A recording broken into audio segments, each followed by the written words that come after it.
On February 9th, 1964, just 2.5 years ago, the British invasion began.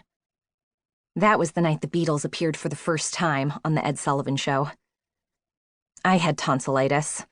My tonsils were causing me a lot of trouble that winter, and Dr. Cooper was considering taking them out, an idea I did not like at all. Getting your tonsils out meant going into the hospital and staying at least one night. It meant having ether, a sickeningly sweet-smelling drug that put you to sleep. This I knew from Rosemary Martindale, who had her tonsils out in 2nd grade. They put a mask over your nose and mouth, and the ether starts pouring out, and they tell you to count backward from 100, and all you want to do is scream and rip that mask off, but you can't because of the ether. She explained to the whole class when she came back to school 2 weeks later. Then you wake up with the worst sore throat you've ever had because they've cut out your tonsils. I ask you, who would want to do this? My neighbor, Teresa Mazzoni, who went to Catholic school, came over that February afternoon. I was lying on the couch, eating grape popsicles and worrying about ether. Do you know what tonight is? Teresa asked me. Sunday?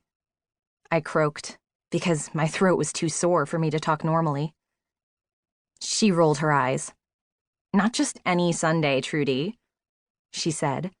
Tonight, the Beatles are going to be on the Ed Sullivan Show, and your life is going to change forever. She paused. Everyone in America's life is going to change forever, she added. I didn't like how Teresa always knew more than I did. How did she find out this stuff? She was just a kid, like me, but somehow she knew things I didn't know. One day, she said to me, "Supercalifragilisticexpialidocious." And I said, "What?" And she said it again, faster and all smug. I didn't know what she was talking about, but I understood it was important, and that in no time everyone else would be saying supercalifragilisticexpialidocious too. And if I knew what was good for me, I'd learn how to say it too. So I asked her, "What are the Beatles?" Not what, Trudy. Who? Teresa flopped on the chair across from me and raised 4 fingers. John, Paul, George, and Ringo, she said, counting each one off. They're from England. Liverpool, she said dreamily. I like John best, she added. I repeated the names in my head. John, Paul, George. Ringo? I asked. Teresa grinned, because he wears lots and lots of rings. He's the drummer. Ah, so they were a musical group. Since it was Sunday, I knew that the Beatles were going to be on the Ed Sullivan Show, because that's where musical groups appeared on Sunday nights. I'll come over and watch with you if you want, Teresa said. I did. My parents were skeptical. The Beatles? Mom said, scrunching her face the way she did when something tasted bad. Why the Beatles? They're in today's New York Times, Dad said, and he laid the newspaper out on the kitchen table. Mom and I looked at the picture Dad was pointing to. In the background was a Pan Am plane, and in front of it were 4 boys with shaggy hair. The Beatles. The caption said that 3,000 fans waiting for them to arrive nearly caused a riot when they stepped off the plane and onto American soil. They need haircuts, Mom said, scrunching her face even more. Without even hearing one note of a Beatles song, I, like every girl in America, was already 100% smitten by them. By the time Teresa showed up to watch the Ed Sullivan Show that night, Dad had read me the entire New York Times article, and we'd listened to WPRO radio until I Want to Hold Your Hand came on, which was almost right away because the song was already #1. In fact, the DJ dedicated 15 whole minutes just to Beatles songs, playing She Loves You, I Saw Her Standing There, and All My Loving without interruption. Dad was tapping his fingers on the table in time to the music. "Oh, Trudy," he said, "these guys are good." It's not very melodic, is it?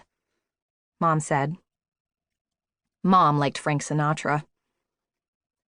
Dad's eyes met mine, and it was like he looked at me for the first time ever.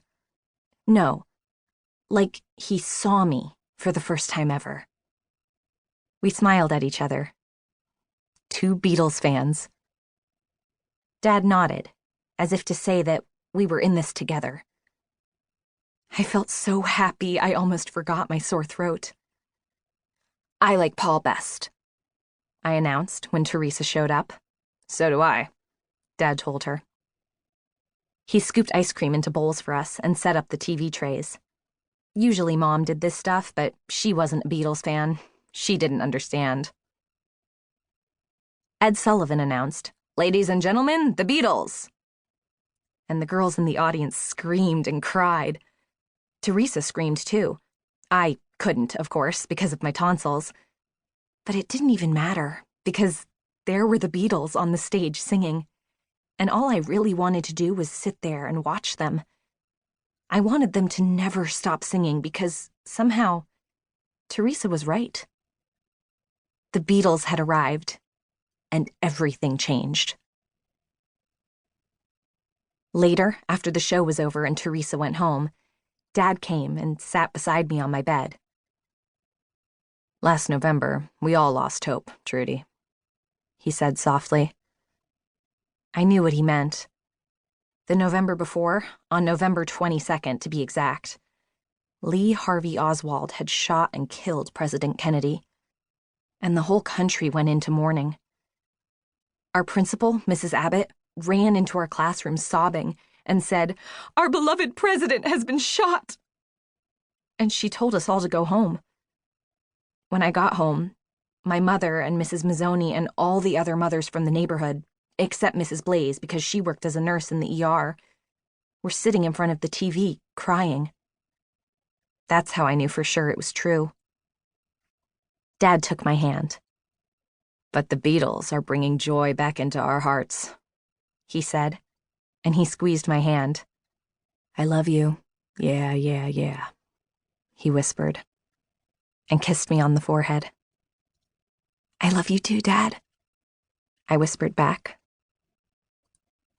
I closed my eyes, and the song played over and over in my mind, like a lullaby putting me to sleep. The day I went back to school after my tonsils were healed, I stood up in class and announced the formation of the Beatles fan club. "The first meeting is today, right after school," I said. "The sign-up sheet will be outside the office." By lunchtime, 14 kids had signed up, and I, Trudy Mixer, became the most popular girl at Robert E. Quinn Elementary.